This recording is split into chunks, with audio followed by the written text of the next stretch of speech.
আপনি কি জানেন আপনি নিজের অজান্তেই নিজের ভেতরকার মানুষটিকে প্রতিদিন হত্যা করছেন? প্রতিটি ক্লিক, প্রতিটি নোংরা ভিডিও আপনার আত্মসম্মান, আপনার মেধা এবং আপনার ঈমানকে কুড়ে কুড়ে খাচ্ছে। আপনি ভাবছেন এটা কেবল এক মুহূর্তের বিনোদন?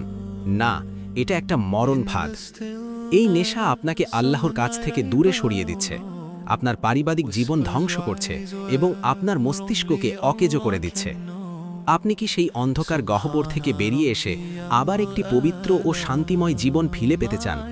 যদি উত্তর হ্যাঁ হয়, তবে আজকের এই ভিডিওটি আপনার জীবনের মোড় ঘুরিয়ে দিতে পারে। 1 সেকেন্ডও স্কিপ না করে শেষ পর্যন্ত দেখুন। প্রিয় ভাই ও বোনেরা, পর্নোগ্রাফি আধুনিক সময়ের এক নীরব মহামারী। এটি কেবল একটি গুনাহ নয়, এটি একটি শক্তিশালী মানসিক আসক্তি যা ড্রাগের চেয়েও ভয়াবহ হতে পারে। এই আসক্তি থেকে মুক্তি পাওয়ার 10টি কার্যকরী ও ইসলামিক উপায় আজ আমি আপনাদের সামনে তুলে ধরব। 1. পাক্কা নিয়ত ও তওবা। যে কোনো পরিবর্তনের শুরু হয় মনের গভীর থেকে। আপনি আজই সিজদায় গিয়ে আল্লাহর কাছে কাঁদুন, আন্তরিকভাবে তওবা করুন এবং শপথ নিন যে আপনি আর এই নোংরামির ধারে কাছেও যাবেন না। মনে রাখবেন, আল্লাহ তওবাকারীকে অত্যন্ত ভালোবাসেন। 2. ট্রিগার পয়েন্টগুলো চিহ্নিত করা। আপনি কখন পর্নোগ্রাফির দিকে ঝুঁকে পড়েন? একা থাকলে নাকি ইন্টারনেটে কোনো বিশেষ পেজ দেখলে? আপনার সেই ট্রিগারগুলো খুঁজে বের করুন এবং সেগুলো থেকে শত হাত দূরে থাকুন। শয়তান যেখানে আপনাকে ধোঁকা দেয় সেই রাস্তাটাই বন্ধ করে দিন। 3. Digital cleaning. আপনার ফোন বা কম্পিউটার থেকে সব ধরনের অসামাজিক কন্টেন্ট এখনই ডিলিট করুন। ফেসবুক, ইনস্টাগ্রাম বা ইউটিউবে এমন কোনো পেজ বা আইডি রাখা যাবে না যা আপনাকে খারাপ চিন্তার দিকে টানে। প্রয়োজনে ব্রাউজারে পর্ন ব্লকার এক্সটেনশন ব্যবহার করুন। 4. একাকিত্ব বর্জন করুন। শয়তানের সবচেয়ে বড় অস্ত্র হল মানুষের একাকিত্ব। দরজা বন্ধ করে অন্ধকার ঘরে বসে থাকার অভ্যাস আজই ত্যাগ করুন। ল্যাপটপ বা মোবাইল ব্যবহারের সময় ঘরের দরজা খোলা রাখুন অথবা ড্রয়িং রুমে বসে ব্যবহার করুন। মনে রাখবেন, আল্লাহ আপনাকে দেখছেন। 5. ইবাদতে নিমগ্ন হওয়া। 5 ওয়াক্ত নামাজ জামাতের সাথে পড়ার চেষ্টা করুন।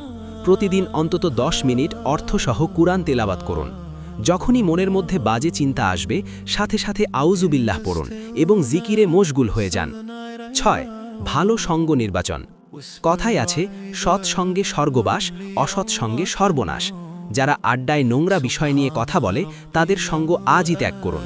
দিনী বন্ধুদের সাথে সময় কাটান যারা আপনাকে জান্নাতের পথে ডাকবে। 7.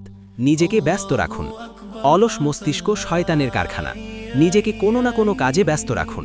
নতুন কোনো দক্ষতা শিখুন, বই পড়ুন অথবা শরীর চর্চা করুন। শরীর ঘামিয়ে পরিশ্রম করলে আপনার মানসিক শক্তি বাড়বে। 8. বিয়ের ব্যবস্থা করা, যদি সম্ভব হয়। রাসূলুল্লাহ সাল্লাল্লাহু আলাইহি ওয়াসাল্লাম বলেছেন, যাদের সামর্থ্য আছে তারা যেন বিয়ে করে।